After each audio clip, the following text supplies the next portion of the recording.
Guess who spent £40 million? Hello, not in real life. Obviously, don't have even half that. Me. This guy. I did. Do you want to see who on? Of course you do. Run the intro. I'll see you on the other side.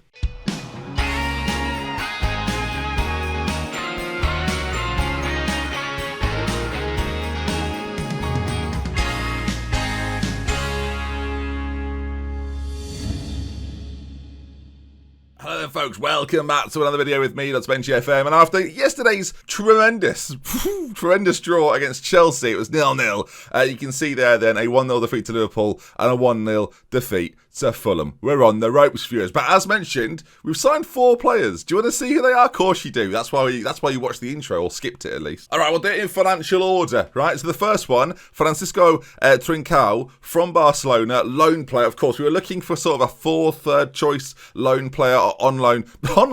Loan player on loan. It's a novelty, viewers. To be our sort of third, just repeating the same things over and over again. Hello folks, do you want to see some transfers? No, stop it. Basically, we wanted a backup winger. This is the guy, 21 years of age, Portuguese, 20 grand a week for Barcelona. Of course, he'll feature here and there for me. They spent big money on him from Braga and aren't really utilising or using him even at all. I think he's going to be a really great addition, especially in those European games when we need an extra body in there. Trincao, welcome to the side. I think you're going to be a bit of a hit here. All right, next up, actual money spent, and the best thing is, he's already got an injury. Fantastic, 7.25 million on Midtjylland's Frank Onyeka. I think we've got ourselves a bit of a player here. The central midfield cover. I mentioned it yesterday as I was chatting through it. Really, I was like, I think we need something else in midfield, and well, I thought this would be our guy if it wasn't for his injury. Now you won't see him play today at least. 23 years of age, capped by Nigeria, £30,000 a week, and as I say, 7.25 million for a very solid central midfield option. An engine in the middle, tireless midfielder is his media description. That's exactly what I've bought him for in those big games where we maybe just need someone in there who's going to work their absolute socks off. This is going to be my guy. Frank, welcome. And before people get cross, just change that to the polygon. The next one, £15 million on Jerome Onguéné. Onguéné. I think it's Onguéné. Jerome Onguéné. I'm going with Onguéné. 6'3", Cameroonian international this time from Salzburg. Look, we needed some more defensive cover. I probably shouldn't have thrown him in straight away, but that's what I did, and well, we lost to Fulham, so maybe not the right choice, but you can see so well-rounded, such a good player, and I can see him definitely be a part of sort of the 4 or 5 defenders, centre-backs that I've got now. I've let Garay leave on a free transfer pretty much, so we've sort of created some room there. Pablo Hernandez has also gone to the under-23s. Sorry, Pablo Hernandez. Defoe has as well. I've had to move some players just out of the way so we could bring in some new players and actually register them. And Jerome is one of them. I think he's going to be really good for me. Great heading, great back marking, great tackling. Mentally looks pretty solid. Physically, he's got some really nice attributes, especially that pace for a centre-back. Really, really impressive. I'm hoping he becomes a star of this side. Of course, we've got RodeNT, we've got Boyata, we've got options there.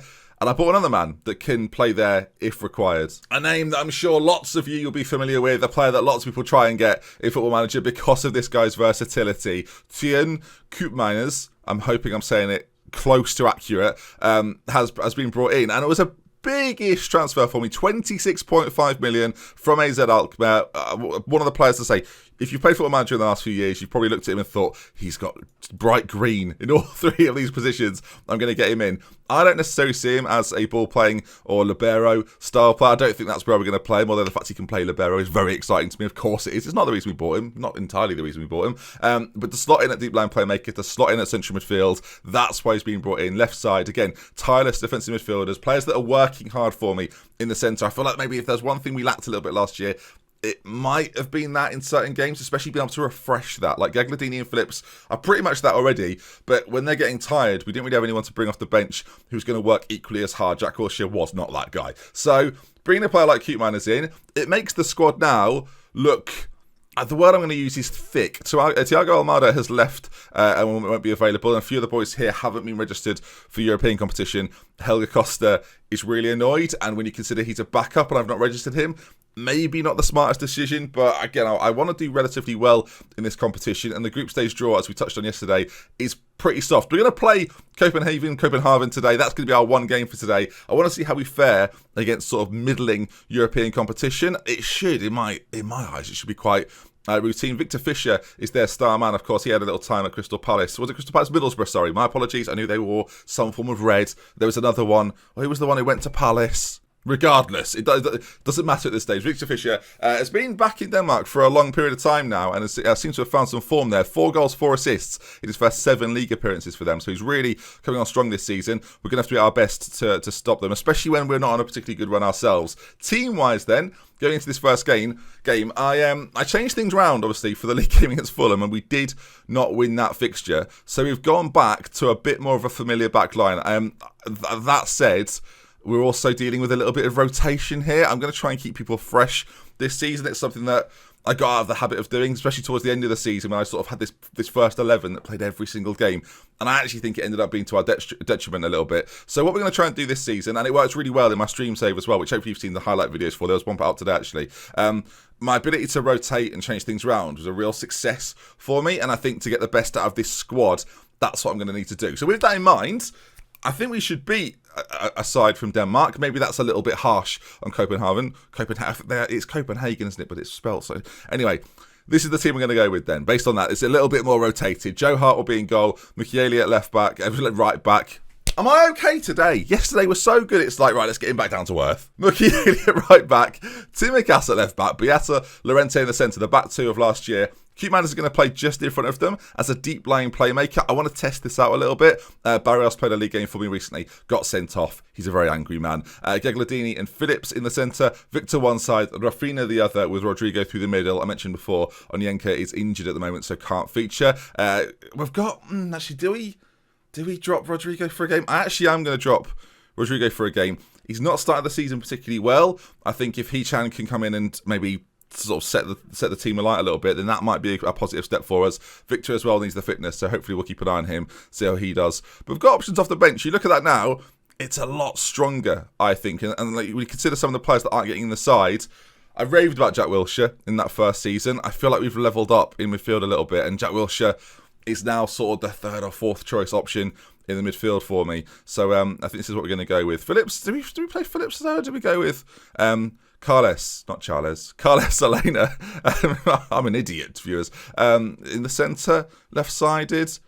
Yeah, go on then. We'll give him a whirl as well. I'll throw him in there, see how he does. He needs to try and find some sharpness. As does Trincao, actually, but Victor needs it too. We'll keep it as it is. We could bring him on maybe for Victor in the second half. Let's get into this game then. As the tactical meeting comes in, we'll do some of the opposition instructions. Sure we will. Let's see, though. Am I happy with the team? I am. Joe Hart's a sweeper keeper. Is that wise, Ben? He's the same anywhere. So, sure. Leeds United's... This is the reason we're doing it. The first foray into Europe for... It must be sort of 17, 18 years to see Leeds back in it. And actually, we're in the future now, so it's more like... It's close to 20 years at this stage. Looking through their side, there's a few names that I actually am familiar with. We're going to have to do our best here. I think they're going to be a decent side. They've not named enough substitutes. So good luck. Good luck there. We're going to pump fist, viewers. I'm going to tell the boys we should be winning. This might be a really nice opportunity for us to not just win in Europe, but showcase our talents a little bit in Europe. That's kind of what I'm hoping for in this game. And also, the guys outside that have been drilling all morning have finally stopped. So it's just nice to be able to record a video. Doug's crying. Oh, he heard me. All right, then we're on the ball. They've made the ball brighter. Arguably, now this is ridiculous to say, arguably too bright, but I will say, viewers, I'll take too bright far more than I'll ever say anything else. This is preferred on every level, basically. As Victor hits the post, Doug is, I don't know if you can hear him, he's crying. Oh dear, he's not happy at all. He's fuming. Absolutely fuming. Elena, it's stuttered all over the place there. I don't know what went on, but Beata's got the goal, and we lead 1-0 after 5 minutes at Ellen Road. We love that. We love that very much. Doug's a big Copenhagen fan, so it makes a lot of sense. If you can't hear him, then it sounds like I've got a new imaginary friend. Oh God, I've had to deal with Doug. Is it still 1-0? I press pause. Not only have I dealt with Doug, there's carnage outside. The guys that are digging up the road are back. All right then, let's progress. 1-0. Beata scored. Cruising, right? All right, then. Here the boys. Come on, the boys. Let's see if we can actually get... I'm not annoyed. Because if this... Okay, Koopmeiners lost the ball, but that's what you want to see. A man working hard to win that ball back. All right, ball to Victor on the far side. It's a matter of what can Victor do in these circumstances. Koopmeiners now into Rafinha. The ball's beautifully bright. Do you know what? I wasn't slating it earlier. I was just surprised that they've made it like very, very visible, to the point where I really, really like it, especially when it's further away. on the camera. I feel like the zoom's not quite as close this year. I could be wrong, but as a result, it does mean that the ball being brighter, a real joy for me, viewers, a real joy. Do you like the ball being brighter? Of course you do. You're viewing viewers. So, you're viewing viewers. I think that's the first time I've ever said that. We have to remember as well, this is the second side, and although our second side is a side, I've basically put a team out that I think will definitely win, but not having to be at full strength, which is Leeds manager in the second season, and that's easy to forget, I feel like. That's a good thing. If I win the Europa League this year, I'll tell you now, viewers, I'll be over the moon. I'll be so happy. Koopmeiners is an interesting player in this role, actually. We'll talk about that a little bit, because Barrios has obviously come in as a bit more of a steely, I'm going to break everything up kind of guy. And Koopmeiners is the complete opposite of that. So it's going to be interesting to see if we play stylistically two different ways, but in exactly the same shape. I don't know. I guess we'll see. Oh, dear God. They're coming for me, viewers.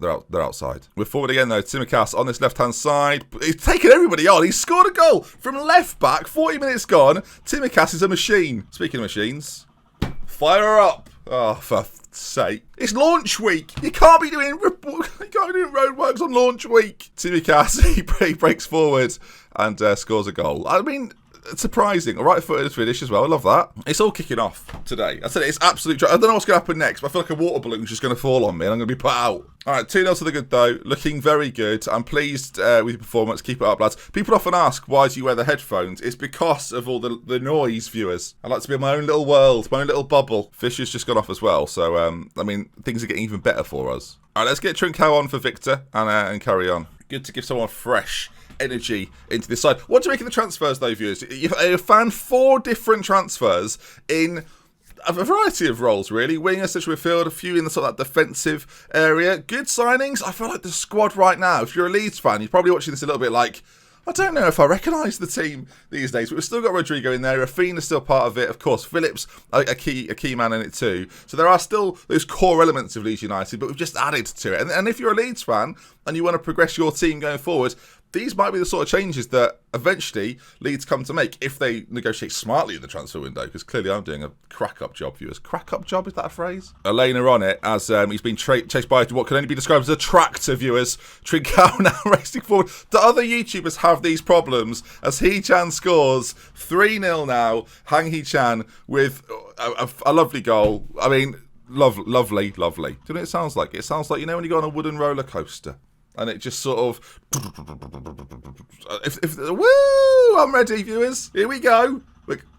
Here we go. This video's been a roller coaster. I don't know what it. I don't know. I can't shout. Can you stop? I'm just doing a Leeds episode. They're not going to turn around and go, "Oh, a Leeds. I think you should have said." Council not as bothered, but 3-0, and that's what you want to see. And hopefully now this sets the trend for this Europa League group. That's the idea, because you look at the other sides in it, as I'm going to react positively to a few things. Sturm Graz, Braga, again, 2 other sides that I reckon I should probably be beating with relative ease. And if so, I don't have to focus quite so much on the group stage. And we can probably move this save forward a little bit, which I think you'll probably appreciate too, team. There's an element of obviously wanting to do well in the Premier League, getting back into Europe. You can see right now there after 5 games, there are 1, 2, 3, 4, 5, I think 10 teams maybe? Or 9, I think 9 teams on 7 points. 9 out of the 20 teams are on 7 points. Wolves are on 6. I mean, it's very, very close in the sense right now. It's almost impossible to know the amount of teams that have won 2, lost 2, drawn 1, and we are in that mix alongside Manchester City, and then on the reverse of that, Sheffield United, Brighton in there, and Chelsea too. Like, it's going to be interesting.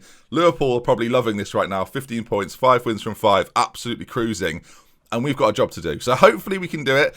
Next time we meet, then I might really progress this, gang. I might go a bit deeper into this and maybe focus on the final group game. I don't know. It's a lot of games to go through, but you've seen me do a season with these boys. I know we want to get to know them, but if we're to progress later in competitions, we can maybe start doing that. If the group gets a little bit more interesting, gets a little bit more lively, then of course we'll come back and focus on that. But I think the important thing with some of these saves is the progression, and you want to see things moving forwards. So I think that's what we'll do. If you enjoyed today's video, though, please drop a like on it. Let me know how you view the transfers. Good, bad, indifferent. Comment section, this is where you come in. And again, please do drop a like on it. Let's aim for 1,500 likes. You're smashing it at the moment, so hopefully you can do it again.